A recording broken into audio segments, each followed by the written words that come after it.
ಓ ನನ್ನ ನಿಷಧದ ಮಹಾಜನರು, ನಳನಾಮಕನು ಕೈ ಮುಗಿದು ಕೇಳಿಕೊಳ್ಳುತ್ತಿದ್ದ. ನನಗೆ ಮದುವೆಯಾಗದ ಸಂದರ್ಭದಲ್ಲೂ ನಿಮ್ಮನ್ನು ಮಕ್ಕಳು ಅಂತ ಕಂಡವನು, ನನ್ನನ್ನು ತಂದೆ ಎನ್ನುವಂತಹ ಭಾವದಿಂದ ಪೂಜಿಸಿದವರು ನೀವು, ಆರಾಧಿಸಿದವರು ನೀವು. ಈ ಹೊತ್ತಿಗೆ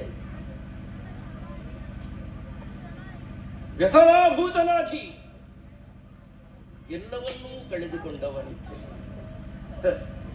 ನೀವು ತಿಳಿದುಕೊಳ್ಳಬೇಕಾದದ್ದಿಷ್ಟು,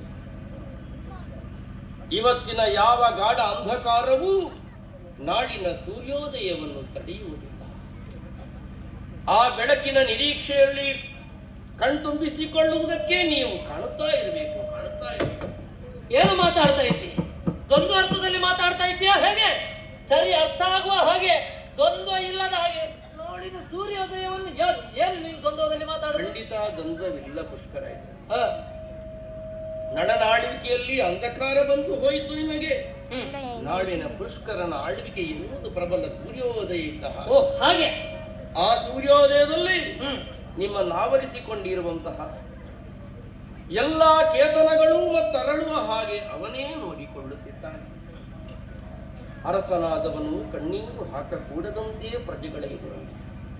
ಆದ್ದರಿಂದಲೇ ಕೈ ಮುಗಿದು ನನ್ನ ಪ್ರಾರ್ಥನೆ ಇಷ್ಟೇ, ನಳನನ್ನು ಪ್ರೀತಿಸುವ ಯಾರೂ ಪುಷ್ಕರನನ್ನು ದ್ವೇಷಿಸಕೂಡದು. ನಳನನ್ನು ಆರಾಧಿಸುವಂತಹ, ನಳನ ಮೇಲೆ ಅಪೂರ್ವವಾದಂತಹ ಪ್ರೀತಿಯನ್ನು ಹೊಂದಿರತಕ್ಕಂತಹ ಯಾರು ಅವನ ಮಾತನ್ನು ಮೀರಕೂಡದು. ಓ ನನ್ನ ಅಣ್ಣಂದಿರೇ, ಅಕ್ಕಂದಿರೇ, ಬಂಧು ಬಾಂಧವರೇ, ಕೈ ಮುಗಿದು ನಿಮ್ಮಲ್ಲಿ ಕೇಳಿಕೊಳ್ಳುವುದಿಷ್ಟೇ, ಹೆಣ್ಣಾದವಳು ಗಂಡ ನೆರಳಾಗಿ ಬದುಕಬೇಕು. ಪತಿಯ ಜೊತೆಲಿ ನಾನು ಕೂಡ ಹೋಗುತ್ತೇನೆ. ಅರಸಿಯಾಗಿ ನಾನಿದ್ದಂತಹ ವೇಳೆಯಲ್ಲಿ ಏನಾದ್ರೂ ತಪ್ಪು ಮಾತನ್ನು ಆಡಿಬಿಟ್ಟರೆ ಯಾರೂ ನೊಂದುಕೊಂಡು ಇಡೀ ಶಾಪವನ್ನು ಹಾಕಬೇಡಿ. ನಾವು ಹೋಗುವಂತಹ ವೇಳೆಯಲ್ಲಿ ಯಾವುದೇ ಕಷ್ಟ ಬರದ ಹಾಗೆ ಪ್ರೀತಿಯಿಂದ ನಮ್ಮನ್ನು ಹಾರೈಸಿ ನಮ್ಮನ್ನು ಕಳುಹಿಸಿಕೊಡಿ. ಅವರು ಆಡಿದ ಮಾತಿಗೆ ಯಾರು ತಪ್ಪು ಮಾತನ್ನಾಡಬೇಡಿ. ಕ್ಷಮಿಸಿ ನಮ್ಮನ್ನು.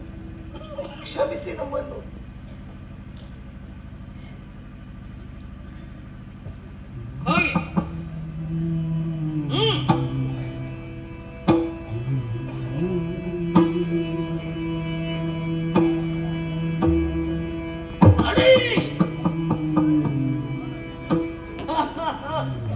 ಇನ್ನು ಈ ಪುಷ್ಕರನ ಆಳ್ವಿಕೆ ನಾವು ಹೇಳಿದ ಹಾಗೆ ಸರ್ವರು ಕೇಳತಕ್ಕದ್ದು. ಇದು ರಾಜಾಜ್ಞೆ.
ಬದುಕು ಎಷ್ಟು ಕಷ್ಟ ಅಂತ ನನಗೆ ಈಗ ಅರ್ಥವಾದದ್ದು ಸ್ವಾಮಿ.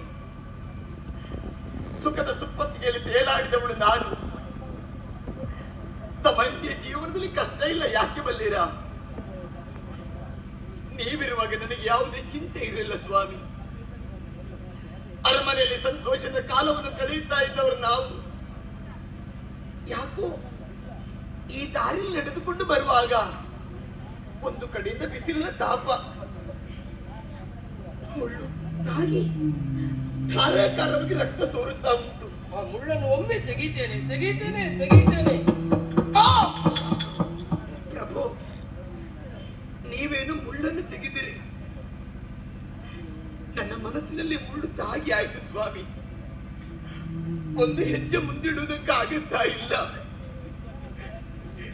ನನಗೆ ನಡೆಯುವುದಕ್ಕಾಗುವುದಿಲ್ಲ ಸ್ವಾಮಿ. ಬಾಯಾರಿಕೆ ತಡೆಯುವುದಿಲ್ಲ, ಕುಡಿಯೋದಕ್ಕೆ ಏನಾದ್ರೂ ನೀರಾದ್ರೂ ಸ್ವಲ್ಪ ಕೊಡಿ ಸ್ವಾಮಿ, ಕೊಡಿ. ದಮಯಂತಿ, ನಾವಿನ್ನೂ ಪುಷ್ಕರನ ಸಾಮ್ರಾಜ್ಯದ ಒಳಗೆ ಇದ್ದೇವೆ. ಅಯ್ಯೋ ದೇವರೇ, ಕಾಡದಾರಿಗೆ ಹೋಗುವ ಎನ್ನುವಂತ ಪಥನಿರ್ದೇಶನದಿಂದ ಹೊರಟು ಬಂದವರು. ನಿಜ.